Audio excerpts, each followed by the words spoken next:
어제 대통령이 최후 진술을 서면으로 제출을 했죠. 저희가 이 내용을 좀 구성을 좀 해봤습니다. 그 내용을 좀 먼저 듣고 오겠습니다. 저는 20대 초반에 어머니를 여의고 아버지를 도와 퍼스트레이디 역할을 대행했을 때부터 청와대에 들어온 민원을 점검하고 담당 부서들이 잘 처리하고 있는지를 일일이 확인을 해야만 마음이 놓였으며 영세한 기업이나 어렵고 소외된 계층의 어려움을 조금이라도 덜어주는 것이 국가 발전에 이바지하는 것이라고 생각했습니다. 저는 여러분들도 잘 아시듯이 어렵고 아픈 시절을 보내면서 많은 사람들이 등을 돌리는 아픔을 겪었습니다. 최순실은 이런 제게 과거 오랫동안 가족들이 있으면 챙겨줄 옷가지와 생필품 등 소소한 것들을 도와주었던 사람이었습니다. 저는 정치인으로서 지켜야 할 가치 중 가장 중요한 것은 국민과 한 약속을 지키는 것이라고 믿고 살아왔습니다. 대통령으로 취임한 그날부터 국민과의 약속을 실천하기 위해 저의 모든 시간과 노력을 쏟아 일해왔습니다. 어제 저 내용을 두고 자서전 같다라는 얘기도 있는데 최후 변론, 손 변호사님, 최후 변론이면 개인적인 얘기가 좀 어느 정도 들어가기도 하지 않나요? 박근혜 대통령 스타일이신 것 같습니다. 왜냐하면 대국민 담화에도 비슷한 표현이 들어갔었고 기자간담회 때도 비슷한 취지로 말씀을 하셔서 그 내용을 종합했다라고 보이고 나머지 세세한 부분들은 구태여 내가 자세하게 사실관계 다툼은 하지 않겠다. 그냥 나의 의도와 목적과 동기 그리고 내가 이렇게 행동했었던 과거의 나의 생활 패턴이라든지 그 과거의 어린 시절의 그런 기억들 그런 것들을 감정적으로 동정적으로 호소하면서 이걸 헌법재판관들한테 설득하는 의미보다는 내 지지층들에게 나의 입장을 설명하는 정도의 의미로 하지 않았을까. 왜냐하면 헌법재판관들이 궁금했던 것들은 사실은 담겨 있지 않거든요. 예를 들면 뒷부분에 있는 거죠. 헌법재판관들이 더 궁금했던 거는 확인했던 그 구체적인 아주 디테일한 사실관계 그런 것까지는 의견서에 포함되지 못했던 것 같습니다. 그래가지고 자기가 20대 어머니 여기고 퍼스트레이디 역할을 했을 때부터 올라간단 말이에요. 그리고 정치를 해온 20년을 회상하듯이 얘기를 했어요. 궁극적으로 지금 박 대통령 탄핵을 기각을 해야 된다라고 말을 하시는 분들을 향해서 이야기를 한 부분이라고 봅니다. 그 언제나 국회 소추인 측이 듣고 싶어하는 이야기를 이렇게 반박을 갖다가 한 부분은 굉장히 부실하게 되어 있습니다. 전부 아니다라는 본인의 입장이지 어떻게 해서 아니다라고 지금까지 제기된 의혹에 대해서 반박하는 부분. 예를 들자면 어제 문건 유출이라든지 각종 그 인사권을 최순실이 행사했다라는 국정농단에 관한 문제, 그다음에 또 양 재단의 설립에 관련되는 문제, 그다음에 그 중소기업에 대해서 특정 중소기업에서 지원한 문제, 세월호 7시간의 문제 이런 부분, 블랙리스트 이런 부분에 대해서 이야기를 본인의 관점에서 그냥 간략하게만 이야기했을 뿐이고요. 전체는 본인의 소외를 갖다가 피력하는 부분이 저는 많았다고 보고 있습니다. 그렇게 본다면 이 부분은 결국은 이 헌재의 판결에 대한 용도라기보다는 밖에서 본인을 지켜야 된다고 말하는 사람들에게 전달하는 한마디로 그 노스탈자, 향수를 자극하는 그런 입장이었다라고 하는데요. 지금 그렇게 가는 부분이 과연 대통령이 헌재의 판결에 이거 승복을 한다라는 방향으로 가는 것과 맞는 것인가 하는 측면에서 좀 개인적으로 의문이 있습니다. 그리고 실장 어제 보면 배신의 아픔. 박근혜 대통령 하면 배신하고 뗄 수가 없는데 그 부분도 언급을 했단 말이에요. 그렇죠. 그게 이제 사실상 최순실 씨와의 어떤 관계를 지금 표현하려고 하는 것 같아요. 사실 최순실 씨와의 관계가 공모냐 공범이냐 거기에 따라서 그러니까 뭐 경제적 공동체 부분도 그렇지만 상당 부분이 사실 엮여져 있잖아요. 뭐 대통령식 표현에 의하면 자 그런데 지금까지 내가 이 최순실 씨를 내 곁에 둔 이유에 대해서 많은 사람들이 배신하는 걸 봤다. 그러니까 특히나 이 배신 부분은 언제였냐면 전두환 전 대통령의 집권 시기였어요. 전두환 대통령이 사실은 자기가 그 청와대에 있을 때 육사 시절부터 찾아오고 했던 그런 알던 사이였는데 그 더구나 박 대통령을 잘 모셨던 그런 사람이었는데 대통령이 된 다음에 바로 박 대통령의 그런 어떤 역사를 지우기에 나섰거든요. 그래서 자신들의 신군부는 다르다. 군부가 아니다. 이런 어떤 그런 이 역사적인 어떤 부분을 강조하기 위해서 그러다 보니까 지금까지 박 대통령을 모셔왔던 관료들이라든지 혹은 근거리에 있던 사람들이 자기 눈앞에서 바로 전두환 대통령한테 가고 자기를 돌보지도 않고 안면을 바꾸는 모습들을 봐서 네. 그 당시부터 최고로에 의하면 사람들에 대한 믿음이 완전히 사라졌다. 이렇게 표현이 돼 있어요. 그러니까 예. 그런 배신의 부분은 사실 또 인정할 수 있을 것 같아요. 워낙에 예. 어렸을 때부터 청와대에서 고립돼서 살았기 때문에. 그건 뭐 저희도 알고 있는 부분이었죠. 네. 예. 근데 그럼에도 불구하고 지금 가족들이 있으면 해줬어야 될 소소한 부분을 챙겨준 사람이라고 이 최순실 씨를 지금 정의하고 있단 말이죠. 예. 그러니까 말이 조금 달라졌어요. 어떻게 달라졌냐면 그 전에는 1%도 안 된다. 뭐 국정농단 개입이 또는 시녀 같았던 사람이다. 시녀다. 이렇게 예. 표현하고. 근데 그런 표현들은 분명히 상하 관계로서 나의 영을 받는 사람이다라는 표현인데 지금은 또 그것도 아니고 그냥 가족들이 있었으면 소소한 거를 챙겨준 사람에 불과하다라고 예. 그렇게 좀 폄하하고 있거든요. 또 이렇게 그러면 사실상 말이 좀 그 부분도 최순실 씨의 관계도 지금은 완전히 여죄 여부를 따지니까 거기에 직면해 있으니까 예. 완전히 축소해서 말이 좀 달라진 게 한 발 더 아니냐. 뒤로 갔다라는 라는 의미인가요? 비판을 또 받는 거죠. 최순실 씨 그 문제도 이렇게 볼 수 있지 않을까요? 뭐냐면 보통 대통령은 퍼스트 레이디가 있잖아요. 예. 이분이 집안 내에서의 야당 이렇게 하면서 정치에 대해서 그분들이 적극적으로 어떤 긍정적인 역할을 해주면 또 언론에서도 굉장히 그 높이 평가해주고 하잖아요. 그 박근혜 대통령한테는 그런 분이 없었거든요. 근데 아마 박근혜 대통령을 생각할 때 이 주변에서 정말 내 측근으로서 가지고 있는 것도 아니니까 혹시 좋은 말을 해주면 그거는 좋은 말이니까 좋은 건의는 좋게 받아들이니 이건 거기에 대해서는 대통령이 전혀 이걸 문제 삼지는 않았을 거예요. 그다음에 네. 또 하나 최후 진술이라는 성격에 대해서 말씀드리건데 최후 진술이라는 게 이번에 박근혜 대통령이 왜 헌재 나가서 최후 진술 나가서 직접 출석하지 않기로 했냐면 네. 거기는 아마 자기가 그게 정글이다. 거기 들어가면 나한테 대해서 사정없이 공격을 해올 거라는 게 두려워서 그런 것 아닙니까? 그건 자기가 생각할 때는 법정에서 최후진 마지막으로 피고 할 말 있습니까? 이럴 때 자기의 소회를 밝히는 그런 성격으로 생각을 했는데 그게 아니니까 못 갔고 그래서 이제 바로 진술서를 보낸 거거든요. 예. 그래서 여기서는 최후 진술이니까 결국은 왜냐하면 법리 다툼은 그건 이미 대리인단이 다 한 거니까 자기가 그렇게 소회를 밝힐 수 있는 거고 또 예. 이분이 법률가가 아니란 말이죠. 예, 그러니까 예. 이분은 정치인이거든. 그래서 정치인으로서 말을 할 때는 이렇게 나가기 마련입니다. 왜냐하면 그동안은 내가 이런 배경 하에서 이렇게 내가 정치를 해왔다. 그리고 뭐냐면 이게 물론 뭐 지지자들이 들으라고 하는 소리일 수도 있지만 재판관들에 대해서도 내가 그동안 내가 왜 이렇게 무죄라고 내가 무고하다고 내가 그런 범위가 전혀 없었다. 오직 예, 국가와 민족을 위해서 했다고 말할 수 있는 배경이 바로 이겁니다. 예. 이렇게 함으로써 재판관들이 그 배경에 대해서 좀 진지하게 생각해 줬으면 하는 그런 기대도 있었겠죠. 예. 우리가요, 높은 고위직 공무원에 있는 사람이 파면에 직면해서 그 사람 파면을 결정하는 회의를 열린다면 거기에 가서 자기의 의견을 갖다가 이렇게 세세하게 해명을 할 책임이 있습니다. 네. 그건 잘해서 파면이 아니라 잘못해서 파면을 논의하지 하는 거 아니겠습니까? 예. 그렇다면 애초에 잘못한 일이 없으면 이런 부분이 열릴 부분이 아닙니다. 이것은 개인이 민사로 소송을 해서 하면 그만 안 하면 그만이 아니라요. 자신이 잘못했다고 해서 파면이 지금 건의되어서 그 파면을 다투는 부분이에요.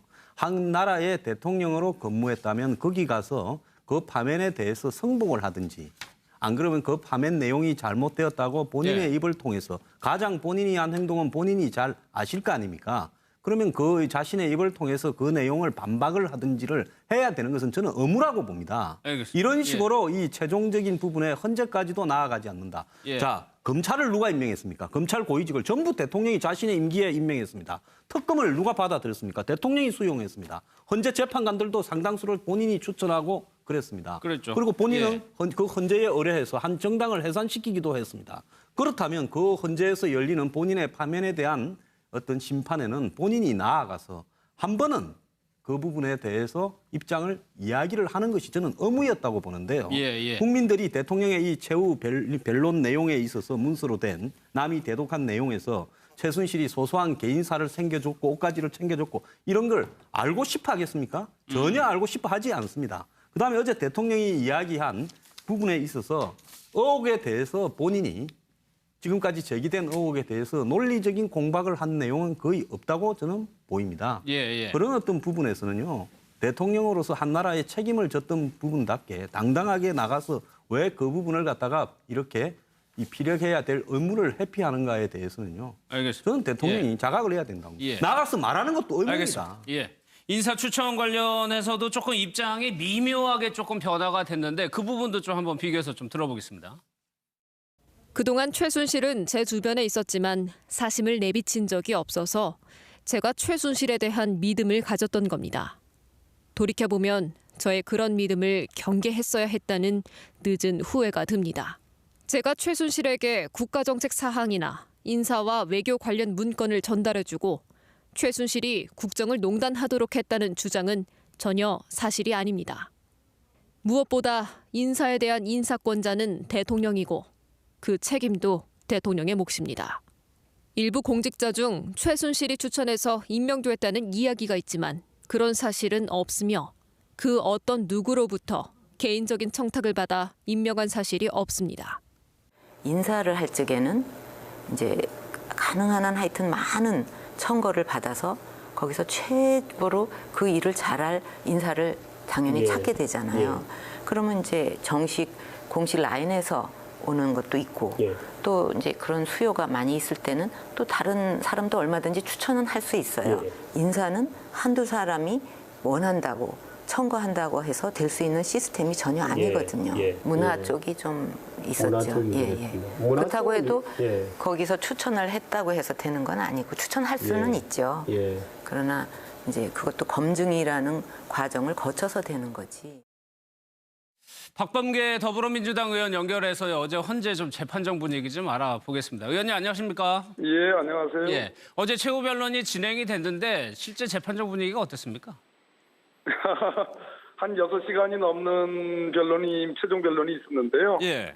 뭐 저희 국회 측은 뭐 1시간 남짓했고 대통령 측에서 한 5시간 여러 변호사님들이 나오셔가지고 제가 보기에는 뭐 장광설을 이렇게 늘어놓으셨다 이렇게 생각을 합니다. 저희가 직접 볼 수가 없어서 좀 궁금한데 대리인단들이 변론 순서를 두고 조금 논란이 있었나요? 예, 맞습니다. 마치 봉숭아 학당처럼 느껴졌는데 저는 연세도 많이 드신 내노라 하는 경력을 갖고 계신 그 노 변호사님들이 서로 먼저 진술하겠다고 하는 것을 보고 참 놀랐습니다. 그랬고 특히 이동욱 전 헌법재판관이 대통령의 친서를 읽을 당시의 분위기가 비장해야 되는데 대통령을 생각한다면 정말 비장해야 되는데 제가 보기에는 대통령 측 대리인들이 두 파로 쫙 나눠져 가지고 우왕좌왕하고 뭐 저요저요한 그런 분위기여서 참 대통령을 위한 것이 아니구나 하는 생각이 들었습니다. 그러니까 이동욱 변호사가 이 대통령의 최후 진술을 읽을 때도 약간 조금 소란스러웠다는 말씀이시죠? 예, 뭐 제가 보기에는 상황이 그렇습니다. 비장해야 되고 또 그 친서 뭐 대통령의 친서니까 제가 보기에는 순서도 여러 가지 좀 조정을 해서 대통령 측으로서는 굉장히 중요한 친서의 낭독이기 때문에 그러겠죠. 그 많은 분들의 어떤 집중을 이렇게 쫙 빨아들이는 그런 분위기가 연출돼야 되는데 제가 보기에는 분명히 그런 분위기는 아니었습니다. 소추위원이시니까 아무래도 좀 상대편의 동향에 대해서 좀 잘 아셔서 좀 그런 말씀을 하셨는지도 모르겠는데 조금 좀 분열이 됐었습니까, 대리인단이? 의견이 좀 다르다고 생각합니다. 예를 들어서 지난번 탄핵 재판 때 재판관들을 일종의 모멸하는 그러한 언사들에 대해서 분명히 다른 생각을 갖고 있는 대통령 측 대리인들이 있다고 보여지고요. 제가 보기에는 이동욱 변호사님, 이중환 변호사님, 전병관 변호사님 이 부분은 좀 다른 한파고 또 반대쪽에 정기승 변호사님, 김평호 변호사님, 서석구 변호사님은 또 반대쪽에 있는 변호사님인 것 같습니다.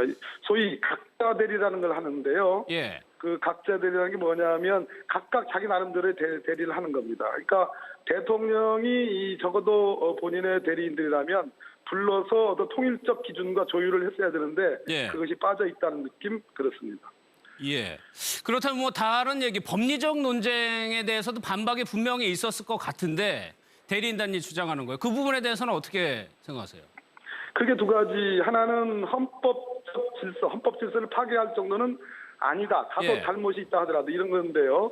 헌법 질서를 파괴할 정도면 저는 내란 사범이기 때문에 그것은 재직 중에도 처벌이 됩니다. 예. 저희들이 말하는 것은 헌법 질서를 파괴했다는 것이 아니라 헌정을 농단했다, 국정을 농단했다. 그것만으로도 충분히 위헌 위법 사유로 탄핵 사유가 된다는 얘기고요. 예. 두 번째는 절차적 위반의 주장을 많이 하는데 과거 노무현 대통령 탄핵 시에도 이 절차적 위반이라고 주장하는 대통령 측의 얘기는 이미 그것은 국회의 자율권의 문제이기 때문에 문제가 안 된다라는 그런 판단이 있습니다. 다 예. 말씀이 안 되는 얘기입니다.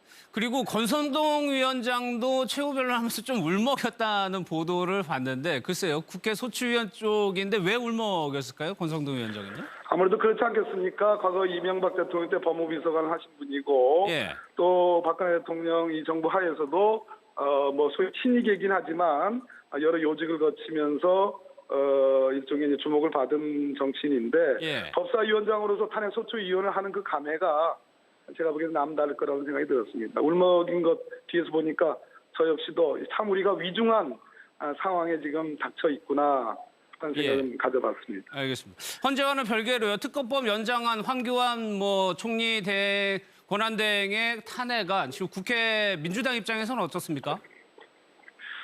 더 시급하고 중요한 것은 수사기간, 특검 수사기간 연장안인데요. 예. 오늘쯤에는 저희들이 국민의당, 또 정의당, 또 바른정당과 협상을 통해서 새 법안을 수사기간 연장할 수 있는 그런 새 특검 법안을 지금 발의할 예정입니다. 예. 황교안 대행의 탄핵안은 어떻게 진행되는 건가요? 기본적으로 3월 2일 내일 모레 본회의만 소집이 돼 있고 예. 추가 본회의가 소집이 돼야 됩니다. 그 뒤에 그러니까 내일 모레는 보고만 할 수 있고 설사 발의가 되더라도 예. 그 뒤에 본회의가 소집이 돼야 되는데 이 부분에 대해서 자유당이 동의해 줄 리는 저는 만무하다고 생각합니다. 그냥 하나의 안건으로 지금 논의되는 수준이라고 저는 보여집니다. 예. 알겠습니다. 의원님 오늘 말씀 고맙습니다. 네, 감사합니다. 저희가 다음 추에도요 탄핵에 좀 반대하시는 분도 연결을 해가지고 좀 의견을 들어보도록 하겠습니다. 어제 대통령이 최후 진술을 서면으로 제출을 했죠. 저희가 이 내용을 좀 구성을 좀 해봤습니다. 그 내용을 좀 먼저 듣고 오겠습니다.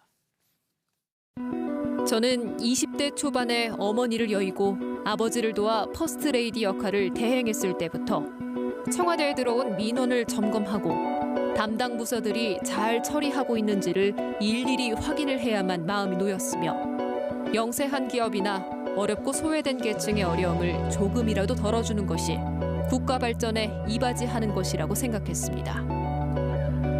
저는 여러분들도 잘 아시듯이 어렵고 아픈 시절을 보내면서 많은 사람들이 등을 돌리는 아픔을 겪었습니다. 최순실은 이런 제게 과거 오랫동안 가족들이 있으면 챙겨줄 옷가지와 생필품 등 소소한 것들을 도와주었던 사람이었습니다. 저는 정치인으로서 지켜야 할 가치 중 가장 중요한 것은 국민과 한 약속을 지키는 것이라고 믿고 살아왔습니다. 대통령으로 취임한 그날부터 국민과의 약속을 실천하기 위해 저의 모든 시간과 노력을 쏟아 일해왔습니다.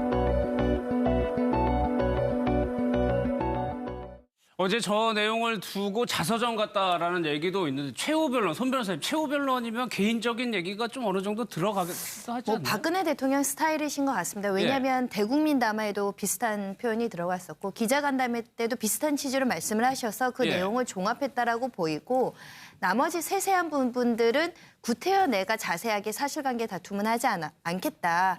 그냥 나의 의도와 목적과 동기 그리고 내가 이렇게 행동했었던 과거의 나의 생활 패턴이라든지 그 과거의 어린 시절의 그런 기억들 그런 것들을 감정적으로 동정적으로 호소하면서 이걸 헌법재판관들한테 설득하는 의미보다는 내 지지층들에게 나의 입장을 설명하는 정도의 의미로 하지 않았을까. 왜냐하면 헌법재판관들이 궁금해했던 것들은 사실은 담겨 있지 않거든요. 그 예를 들면 뒷부분에 있는 거죠. 예. 헌법재판관들이 더 궁금했던 거는 확인했던 그 구체적인 아주 디테일한 사실관계 그런 것까지는 의견서에 포함되지 못했던 것 같습니다. 예. 그래가지고 자기가 20대 어머니 여기고 퍼스트레이디 역할을 했을 때부터 올라간단 말이에요. 그리고 정치를 해온 20년을 회상하듯이 얘기를 했어요. 궁극적으로 지금 박 대통령 탄핵을 기각을 해야 된다라고 말을 하시는 분들을 향해서 이야기를 한 부분이라고 봅니다. 예. 그 언제나 국회 소추인 측이 듣고 싶어하는 이야기를 이렇게 반박을 갖다가 한 부분은 굉장히 부실하게 되어 있습니다. 전부 아니다라는 본인의 입장이지 예. 어떻게 해서 아니다라고 지금까지 제기된 의혹에 대해서 반박하는 부분. 예를 들자면 어제 문건 유출이라든지 각종 그 인사권을 최순실이 행사했다라는 국정농단에 관한 문제, 그다음에 또 양 재단의 설립에 관련되는 문제, 그다음에 그 중소기업에 대해서 특정 중소기업에 대해서 지원한 문제, 세월호 7시간의 문제 이런 부분, 블랙리스트 이런 부분에 대해서 이야기를 본인의 관점에서 그냥 간략하게만 이야기했을 뿐이고요. 예. 전체는 본인의 소외를 갖다가 피력하는 부분이 저는 많았다고 보고 있습니다. 예. 그렇게 본다면 이 부분은 결국은 이 헌재의 판결에 대한 용도라기보다는 밖에서 본인을 지켜야 된다고 말하는 사람들에게 전달하는 한마디로 그 노스탈자, 향수를 자극하는 그런 입장이었다라고 하는데요. 예. 지금 그렇게 가는 부분이 과연 대통령이 헌재의 판결에 이거 승복을 한다라는 방향으로 가는 것과 맞는 것인가 하는 측면에서 좀 개인적으로 의문이 있습니다. 예. 그리고 실장 어제 보면 배신의 아픔. 박근혜 대통령 하면 배신하고 뗄 수가 없는데 그 부분도 언급을 했단 말이에요. 그렇죠. 그게 이제 사실상 최순실 씨와의 어떤 관계를 지금 표현하려고 하는 것 같아요. 예. 사실 최순실 씨와의 관계가 공모냐, 공범이냐 거기에 따라서 그러니까 뭐 경제적 공동체 부분도 그렇지만 상당 부분이 사실 엮여져 있잖아요. 뭐 대통령식 표현에 의하면 자 그런데 지금까지 내가 이 최순실 씨를 내 곁에 둔 이유에 대해서 많은 사람들이 배신하는 걸 봤다. 그러니까 특히나 이 배신 부분은 언제였냐면 전두환 전 대통령의 집권 시기였어요. 전두환 대통령이 사실은 자기가 그 청와대에 있을 때 육사 시절부터 찾아오고 했던 그런 알던 사이였는데 그 더구나 박 대통령을 잘 모셨던 그런 사람이었는데 대통령이 된 다음에 바로 박 대통령의 그런 어떤 역사를 지우기에 나섰거든요. 그래서 자신들의 신군부는 다르다. 군부가 아니다. 이런 어떤 그런 이 역사적인 어떤 부분을 강조하기 위해서 그러다 보니까 지금까지 박 대통령을 모셔왔던 관료들이라든지 혹은 지근거리에 있던 사람들이 자기 눈앞에서 바로